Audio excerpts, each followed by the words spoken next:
All right, welcome back to this week's breakout watch list from July 3rd to the 7th. Now, even though it looks like we have a full week of trading, we do not. Monday is going to be a half day, Tuesday's off for the 4th of July, so we basically have 3.5 days of trading. But with that being said, I still have 10 setups to cover in today's video, which is sponsored by MarketSmith, the trading research platform that we're going to be using to break down each of the setups. Here are the 10 stocks that we'll be covering in detail. I know your time is valuable, so let's jump right into MarketSmith. All right, the first stock that we have is BKNG. This is bookings.com. On a weekly chart, you can see that we bottomed basically at the end of 2022, along with many stocks. Since then, we've rallied for multiple weeks, multiple months up to previous highs and are consolidating right around that area. Back to a daily chart, you can see we have the 8-day, the 21-day, and the 50-day moving average all right on top of each other, forming a launchpad setup right now. With this, we don't want to overcomplicate it. Just looking at 27.15 as a potential entry point. A couple previous days highs right around that area, 27.22. This is a higher price stock, so you probably won't be able to get as many shares on it. But the percentage-wise is still the same. So we do have the launchpad setup. We have earnings growth, sales growth, after-tax profit margins improving. 4 quarters of that year over year, very strong there. So again, just the previous highs right around $2,722 for Booking.com. Next, we have a biotech stock, CBAY. This is one that I'm just playing the HVC move. So we had a nice high volume move up 39%, basically 40% on 982% the average daily volume. You can see we opened up right around 10, found buying support right at that level. The low of the day was 10 exactly. And then we finished in the upper half of the daily range at 1095. Couple different ways to play this. If we immediately get weakness in this name and in the market, pulling back into $10 would be an area that I would want to see some buying support come in. So getting in as close to 10 as possible, getting your stop under that area with a 2 to 3% risk. Otherwise, just using the HVC, the high volume days close, which is 1095. If we open up in this wick, come back, test 1095, find buying support, you get in around 1095, stop within 2 to 3% of that, and then you can play for a larger move. On a weekly chart, you can see once we clear that 1120 area, we have blue skies ahead for CBAY. Next, we have CHWY.com. It's a pet retail company. And looking at the daily chart or even the weekly chart, it wouldn't be one that would catch my eye if I didn't just have a really positive experience with the company. My dog was having eye issues. I sent for some medicine. It got lost at my apartment. They sent another one for free and express shipped it so I would get it on time. So that brought me to the chart. And then from there, I saw earnings were up 25%, sales up 15%. We had a nice move on earnings, popped 22% on 540% the average daily volume, rallied up through the 200-day moving average. I don't trade stocks under the 200 days, so the fact that it did get over it got it on my actual radar to trade. Since then, we've pulled back to the 200-day and the 8-day EMA, bounced, and then had some good relative strength here. So price is tightening up. We're above all the key moving averages. We do have a lot of overhead supply, so I would be treating this more as a swing trade versus trying to hold for a long-term move. But this is a name that I don't think a lot of people are talking about because of where it's at in the base right now. But just looking for a break over Friday's high, $39.78, maybe $40 there if you're looking for a little bit more confirmation.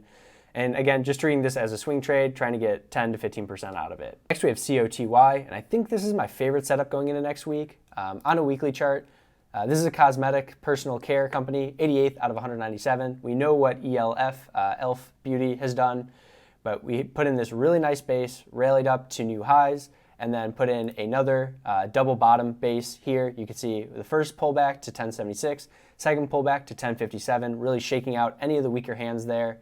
And then at that point, we rally up right into previous highs, put in a handle as volume is declining. Earnings are off the chart, 533%. Sales up 9%, after-tax profit margin improvements. And for the rest of 23 and 24, we have earnings estimates higher. So this one, just looking for a break over Friday's high again, 1240. You could use 1250 as your entry point, again, if you're looking for a little bit more confirmation at a round number. But the closer you can get your stop to the low of, that would be Wednesday, 1212. This is going to be a really tight entry point, a really nice structured double base handle. Again, probably the top setup that I'll be watching for going into next week, just through that 1240, 1250 area for COTY. Next, we have GGAL, and this fits into a larger theme that I've been focusing on. Any Argentinian companies have been on fire lately. This one, nice base. You had that launchpad setup. I did not get in this at 12, but you had massive volume coming in all the way up from 12 to 18. That's a 50% move. Since then, we've been flagging out nicely right on that 8-day EMA. We'll get to another Argentine company at the end, YPF, but this is one. Volume you can't ignore, price action that you can't ignore, consolidating after a 50% move like this. Might need a little bit more time to kind of shake out, allow that 21 EMA to catch up. But with the theme in focus, I do want to keep this on the watch list. So right now, 1750 is a potential entry point. Again, a couple more days of tightening up might give us a lower entry point right around $17. Then we can manage our risk at the low of last week around 1640. But GGAL, this is a bank in Argentina. Next, we have the IPO, IOT. For full disclosure, I do have a position in this already, coming back through $25 after we had this nice shakeout. I do want to go to the weekly chart on this. You see a nice double bottom IPO base, rallied up past previous resistance, consolidated for a little bit, and then rallied right into new highs right around $30, and now we're putting in that handle. And previous week, as we pulled back almost 10%, came on well below average volume. Last week, we had a nice shakeout, closing right in the upper half of the daily range, probably in the upper quarter. And then on a daily chart, what we're looking for here is a little bit more of a pullback into that 21 EMA. Coming right off the bottom through 25 was obviously really nice for a trade because I immediately got profit on that name. But if we could just either pull back or consolidate at this level, then we could use the highs from Thursday and Friday, 22.30, 22.28, or sorry, 28.28. Right around there could be a potential entry point. If we pull back, we could get a lower one, but I can't predict the future, what's going to happen Monday, Wednesday. But this might be one that shows up on this list this week and then on next week, since we do have a shortened trading week. This is IOT. Next, we have another biotech HVC play. This one is MLTX, similar to CBAY, but CBAY is on day 2. Come Monday, this is on day 1, 2, 3, 4, 5, 6. So really nice action on day 1, up 77% on 1,600% the average daily volume. The only downside to day 1 was it closed basically in the middle part of the daily range. But you can see on day 2, we had a nice quick shakeout to $44 and then rallied another 12% from the HVC level. From there, higher highs, higher lows, and then 2 very, very tight price action days, right around $50. Both have undercut 50 though. So what I'm looking for is Monday, a hold of 50, and then come Wednesday, so we get the undercut, hold, and hold system. If we undercut 50 on Friday, we wanted to see it hold on Monday, and then on Wednesday, Tuesday market's closed. On Wednesday, if we come back into 50 and find buying support right at that level, that's where I would look to enter the stock and then keep my stop under those 3 days lows, 48.76. That's about a 3% risk for MLTX. Next, we have the semiconductor stock, MRVL. Semiconductors have obviously been a leading group in the market, with NVIDIA being the ultimate leader. But this is one that is not already extended. So we had a really nice move on earnings up through $65. Tried to push higher, but got rejected right at $68. Then pulled back to the 8-day, bounced, pulled back again to the 21 EMA. And since then, we've had 1, 2, 3 closes right around that area, but buying support has come in and supported that level. Friday, we had a nice day, up 2.4%. The rest of the market was up as well. But now we're just building out a nice entry level right around $60. And then you can keep your stop loss under the 21 EMA around $58. That's about a 6% risk, 5% risk. So if you want to split your stop up, the low of Friday, if you get in at 60, the low of Friday, then the low of that 21 EMA, that's a good way to reduce risk on a trade for MRVL. All right, I got 2 more stocks for you. The next one is Shopify, SHOP. This is one of the large liquid names that hasn't been acting like as strong as Apple, NVIDIA, Microsoft, all those, but it's still something to have on the radar, especially with how much volume has been dropping off as we just trade sideways, allowing that 21 EMA to catch up. We did have a pop on earnings, even though earnings were negative 50% year over year, up 23% on 550% the average daily volume. A couple days of follow through before a pullback and shakeout under the 21 EMA.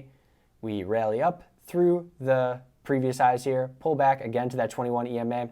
So I'm looking for a day or two to tighten up, allowing that 21 EMA to catch up, because we see that's where support's been coming in, even though we do get quick shakes under it by 1% or so. So I want to get my entry point as close to that 21 EMA as possible so I can use a couple percent under that as my stop loss. So instead of buying on strength, I'm looking at a pullback right around 63.30, 63.50, and then again, keep my stop loss under the 21 EMA for Shopify. And for the last stock of the day, we have YPF. This is both Argentinian stock, so we have one theme working. And also on Thursday and Friday, we saw a lot of oil and gas stocks breaking out, and this is also oil and gas related. We saw RIG put in a nice move up 9% after launching off the launch pad.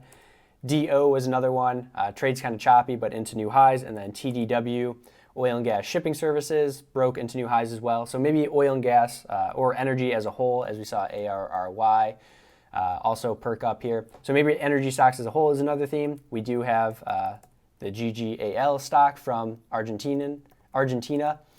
So kind of combining those in the last stock to talk about is YPF.